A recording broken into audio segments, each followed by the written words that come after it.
আজকে আমরা দুইটা কারণে এখানে উপস্থিত। একটা হচ্ছে ডেঞ্জার জোন রিলিজ, দ্বিতীয়ত হচ্ছে আমাদের এই উপলক্ষে আমাদের হিরো ডেঞ্জার জোনের হিরো বাপ্পি, যার আবিষ্কারক পাশে দাঁড়ায় আছে শাহিন সুমন, তার জন্মদিন উপলক্ষে আমরা এখানে সবাই একত্রিত হয়েছি। আমরা তার জন্মদিন উপলক্ষে শুভকামনা, শুভেচ্ছা, শুভকামনা জানাচ্ছি। এটি হচ্ছে আমার, ঠিক আছে না? 50তমটা তো বললেন না, কততম এটা তো বললে তো আবার সমস্যা। 50তম জন্ম। এই ছবির পরিচালক আমাদের খুবই কাছের একটা ভাই বেলাল সানিকে কিছু বলার জন্য সংক্ষিপ্ত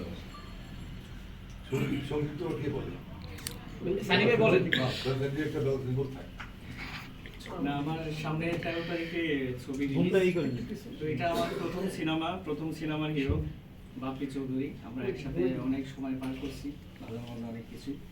তো আজকে হচ্ছে তার শুভ জন্মদিন।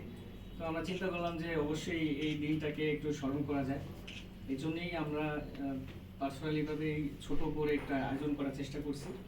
আর আমার সাথে এখানে যারা আছেন সবাই তো চিনবেন সবাইকে, আমাদের শাহিন সুমন ভাই যার হাত ধরে আজকে বাপ্পি চৌধুরী, তারপর আছে আমাদের সাইমন তারিক ভাই।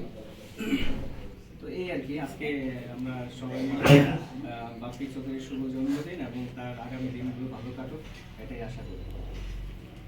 সুমন ভাই এবার বক্তব্য দেওয়ার জন্য অনুরোধ করছি, বা শুভেচ্ছা দেওয়ার জন্য অনুরোধ করছি। না, আরো আছে না, আমাদের ডিরেক্টর লেভেল আছে, তো সবাই দূরে গেলে চলবে।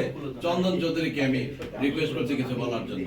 না না, আছে মহাসচিব সবার আসতে হবে, এইগুলি লাভ নাই কোনো। আসেন, ফাঁকের থেকে বাইরে যাবেন গে আপনি সারা জীবন, এটা মানতে রাজি না। কিছুই নাই বলার। বাপ্পি আমাদের অনেক পছন্দের একজন হিরো, ছোট ভাই, ভাইয়ের সমস্যা নেই কোনো।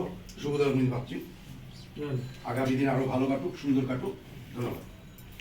শুভেচ্ছা জানাইছে আমাদের চন্দন চৌধুরী, চলচ্চিত্র নির্মাতা এবং একজন নাট্য নির্মাতা।